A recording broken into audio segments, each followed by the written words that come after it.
What's up? What's up? Six Sensei here, and right now I've got a pretty good gameplay for you guys on Grind. Probably one of the best maps from the Revolution DLC.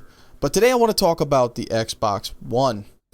First up in the gameplay, I think I get a Relentless medal, 20 kill streak, and if the green guys, damn green arrow guys on my team, weren't triple capping and using those non-lethal douche nozzle kill streaks, I'm fairly confident that I would have easily gotten a nuclear, and probably a handful of unstoppables if they wouldn't have ended the game so bad. I mean, right there at the end when I was on that streak, they were triple capping and like. Hey, I'm cutting into this commentary because the next part, I forgot to mention something that I'm probably most excited about. Our current consoles have a friends list limit of 100, and Xbox has confirmed that on the next consoles, tell me if you're excited about it in the comment section below, 1,000 people on your friends list. Xbox One, I'll talk about a couple of things that we know. I'm kind of going to run through this.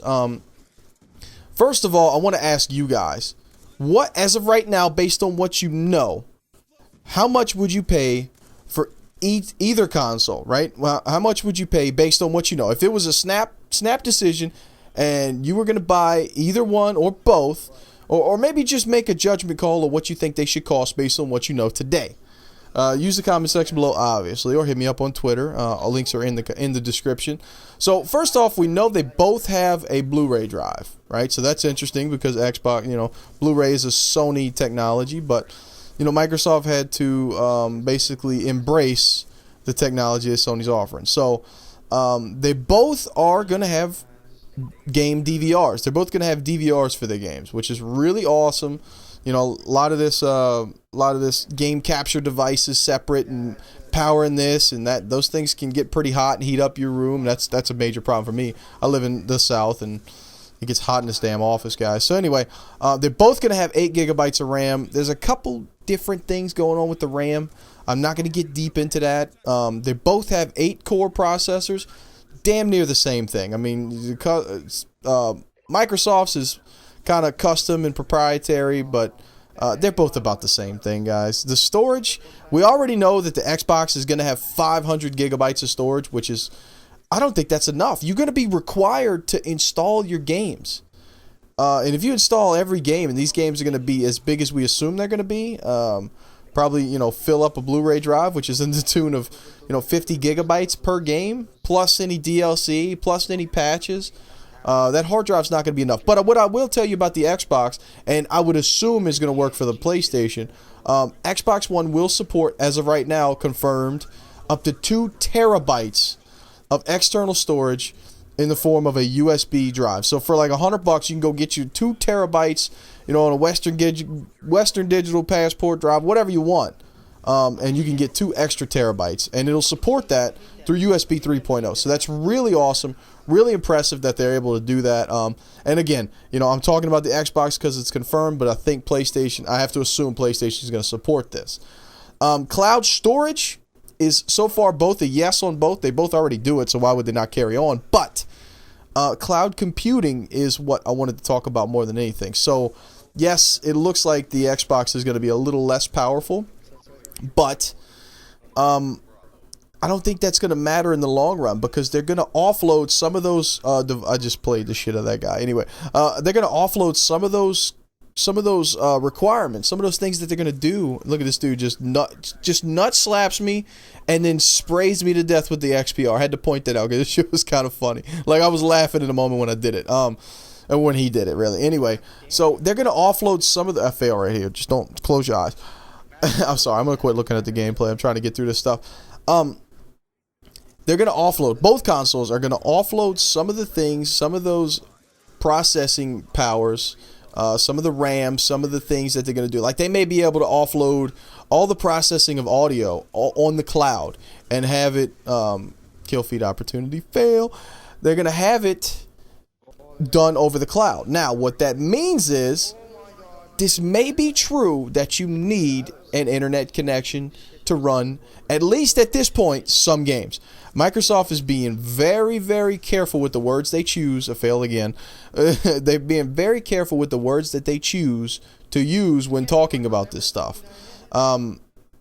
But I will tell you that if a game is made from scratch to if a game's made from scratch to use the cloud as part of its computing power, because in the long run, a couple years down the road, the Xbox doesn't have enough onboard power to run the game, to run that huge, open, expansive, big world with amazing graphics, amazing sound, just never-ending things to do. The Xbox eventually is not going to be able to do that. They're going to offload some of those processes onto the cloud, which means the cloud is internet-based. That means that game, very specifically, will have to have an internet connection just to run that game. Hopefully, it won't be for everything, but so far, the only rumor we have is that it's a digital rights management thing, and you may have to connect at least once a day to confirm. You see that lag, boy? Just, so terrible. That dude backed out and caused a big lag spike and had a clean quad feed in front of me. It just didn't work. Anyway, so far it looks like there may be some type of once a day online connectivity where you'll have to connect to confirm that you own the games. I don't think that's a big deal. People are making a huge deal out of it. Man, buy your games. Is that big of a deal? Used games, you save like $5 on a used game, and I know you get to trade it in. I know you get to save some money, but I just don't think it's right, man. These guys put in their lives, their heart and soul into these games, and they deserve to be rewarded for the fruits of their labor. This dude just gets smacked trying to camp on me, son. They deserve to be rewarded for the fruits of their labor, and I think that games is the last medium by which this is possible. And I think it's stupid that we're still doing this, that we're still trading games in. Like, the last form of entertainment that we can trade in as of right now, for that matter, as a merciless, for that matter, is games. And I think it's just time. It's time for it to go. Both companies need to commit to it, and that's it. So, anyway, backwards compatibility, neither one of them's going to have that. And I don't think that's a big deal because, I mean, you have your console. There's no need for it to be backward compatible.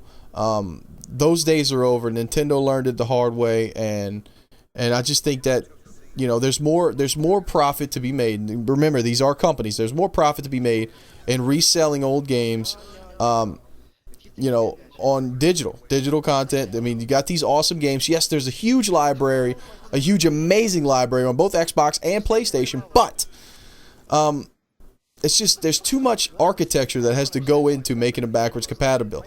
You got the cell processor in the PlayStation. They would have to put that into the new console because they're going with a different setup, and it just does. It's not cost effective.